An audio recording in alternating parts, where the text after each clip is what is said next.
नमस्कार, स्वागत है आपका मेम साहब की रसोई में। बिहार, पूर्वी उत्तर प्रदेश और झारखंड के लिए लिट्टी चोखा सिर्फ एक डिश ही नहीं बल्कि एक इमोशन है। सर्दियों में गांव में चूल्हे में बनी और घी में डूबी हुई लिट्टी, सरसों का कच्चा तेल डालकर बना हुआ बैंगन और आलू का चोखा और टमाटर की चटनी के क्या ही कहने। तो चलिए आज इस देसी स्वाद के जादू को रिक्रिएट करते हैं।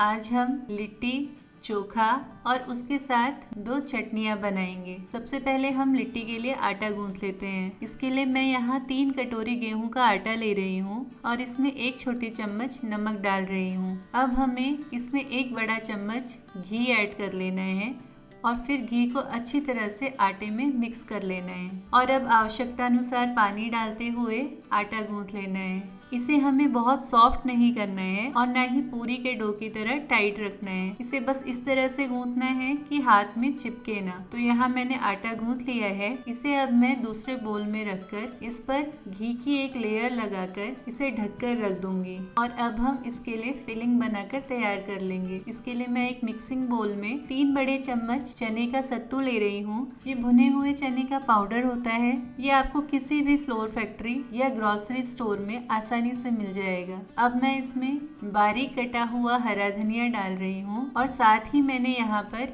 1 इंच अदरक का टुकड़ा, 6 से 7 लहसुन की कलियां और 2 हरी मिर्च को बारीक काट करके ले लिया है।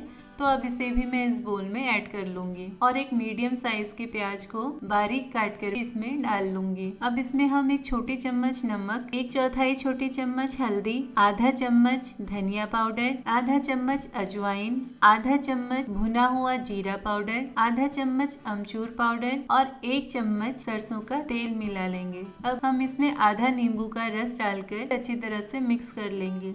तो लिट्टी के लिए फिलिंग भी अब बिल्कुल तैयार हो गई है और आटा भी बिल्कुल रेडी है।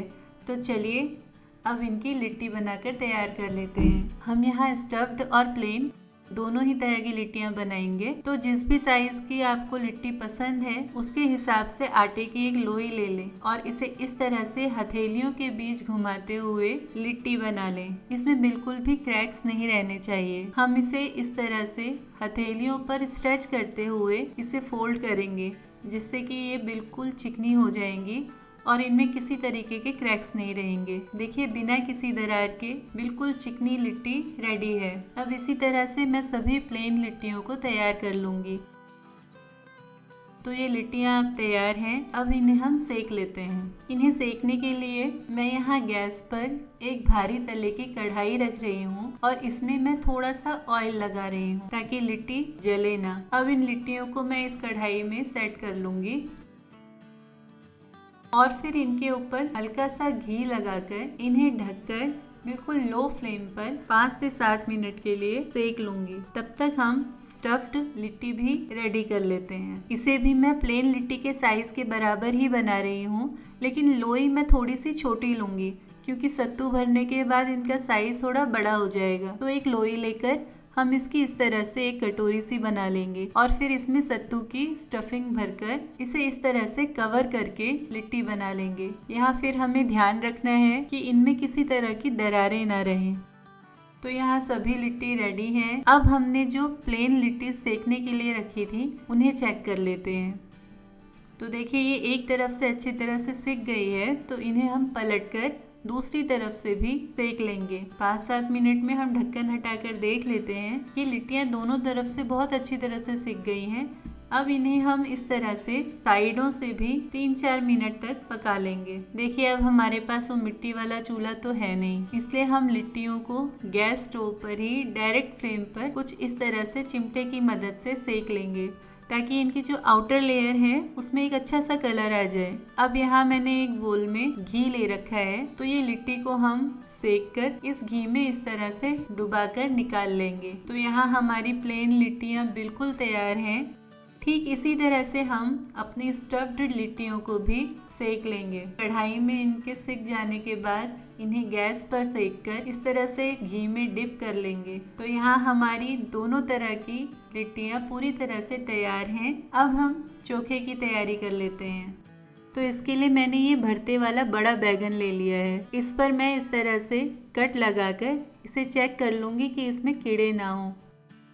अब इन्हीं कट्स में मैं लहसुन की कलियां और अदरक का टुकड़ा डाल दूंगी। बैगन के साथ भुने हुए इन लहसुनों से चोखे में बहुत अच्छा टेस्ट आता है। अब इस बैगन के ऊपर मैं हल्का सा ऑयल लगा रही हूँ ताकि भुन जाने के बाद इसका जो छिक्कल है वो आसानी से निकल जाए। और अब गैस स्टोव पर एक जाली रखकर बैंगन को भुनने के लिए रख देंगे और इसके भुनने तक हम हरे धनिया की चटनी बनाकर तैयार कर लेते हैं। इसके लिए मैं हरा धनिया, पुदीना, 2 लहसुन की कलियां, 1 टमाटर, 1 हरी मिर्च और आधा टुकड़ा नींबू का ले रही हूँ। और अब हम ये सभी चीजें मिक्सी के जार में डाल लेंगे और साथ ही इसमें नींबू का रस भी डाल लेंगे और अब हम इसे पीस लेंगे। तो हरी चटनी बिल्कुल तैयार है और यहाँ बैंगन भी भुन गया है। इसे हम एक प्लेट में निकाल लेंगे और इसी जाली पर 5 मीडियम साइज के टमाटर रखकर इन्हें भी पलटते हुए भून लेंगे। इनमें से कुछ टमाटर हम चोखा बनाने में इस्तेमाल करेंगे और बाकी के टमाटरों की चटनी बनाएंगे। इन्हें बस 2-3 मिनट तक ही भून लेना है जिससे कि ये हल्के से सॉफ्ट हो जाएं। अब इन्हें हम प्लेट में निकाल लेंगे और इन सभी टमाटरों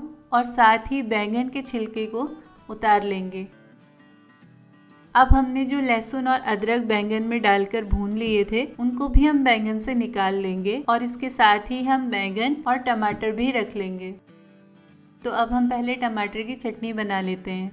यहाँ चटनी के लिए मैं 2 टमाटरों को बारीक काट रही हूँ। चोखे और चटनी दोनों में ही बारीक कटे हुए टमाटर का ही इस्तेमाल करना है, इन्हें पीसना नहीं है। चटनी में जब ये टमाटर के चंक्स मुंह में लगते हैं तो बहुत ही अच्छा टेस्ट आता है। अब एक मिक्सिंग बोल में मैं चॉप्ड टमाटर डाल रही हूँ और साथ ही में 2-3 कच्चे लहसुन की कलियों को बारीक काट कर डाल रही हूँ। अब हम इसमें स्वाद अनुसार नमक ऐड कर लेंगे और साथ ही बारीक कटी हुई हरी मिर्च, 1 चम्मच कच्चा सरसों का तेल और बारीक कटा हुआ हरा धनिया भी ऐड कर लेंगे और फिर इन सब चीजों को इस तरह से मैशर की मदद से मैश कर लेंगे। ये चटनी टेस्ट में बहुत ही डिफरेंट है। इसे आप किसी भी पराठों के साथ या दाल चावल के साथ या फिर खिचड़ी के साथ भी खा सकते हैं। आपको ये बहुत पसंद आएगी। अब मैं इसमें एक छोटे साइज का प्याज काटकर डाल रही हूँ। तो चटनी पूरी तरह से तैयार है। अब चलते हैं चोखा बनाने के लिए। इसके लिए मैं 4 मीडियम साइज के आलू बॉईल करके ले रही हूँ और इसमें हम भुना हुआ बैंगन डाल लेंगे और साथ ही भुनी हुई लहसुन की कलियां भी डाल लेंगे। अब हम इसमें ये भुना हुआ टमाटर रफली चॉप करके डाल लेंगे और साथ ही भुना हुआ अदरक फाइनली चॉप करके डाल लेंगे। अब इसमें मैं 2-3 लहसुन की कलियां और 1 मीडियम साइज का प्याज बारीक कट करके डाल रही हूँ। अब हम इसमें आधा नींबू का रस ऐड कर लेंगे और साथ ही इसमें स्वाद अनुसार नमक डाल लेंगे और अब इसे अच्छी तरह से मैश कर लेंगे। इसे मैश कर लेने के बाद हम इसमें बारीक कटी हुई हरी मिर्च, 1 बड़ा चम्मच सरसों का तेल और फाइनली चॉप्ड हरा धनिया डालकर इसे मिक्स कर लेंगे। इस रेसिपी का टेस्ट सरसों के तेल और लहसुन की वजह से बहुत स्ट्रॉन्ग होता है। इस डिश की यूएसपी ही यही है। तो मैं आपको ये रिकमेंड करूंगी कि इसमें कच्चा सरसों का तेल और कच्चे लहसुन का ही इस्तेमाल करें। इसकी तासीर गर्म होती है जो सर्दियों के लिए बहुत ही सूटेबल है। तो लीजिए, हमारा चोखा भी बिल्कुल रेडी है। तो फिर देर किस बात की, सजा लेते हैं अपनी थाली को। तो तैयार है हमारी लिट्टी चोखे और चटनी से सजी थाली। देखिए, ये लिट्टी भी कढ़ाई में बहुत ही अच्छी तरह से सिक गई हैं। इसके ऊपर डालिए देसी घी और आनंद लीजिए इस स्वादिष्ट लिट्टी चोखे का। अगर आपके मुंह में भी पानी आ रहा है तो जल्दी से बना लीजिए ये स्वादिष्ट लिट्टी चोखा और वीडियो को लाइक करना और चैनल को सब्सक्राइब करना बिल्कुल ना भूलें। मिलते हैं एक और रेसिपी के साथ अगले वीडियो में। Thanks for watching.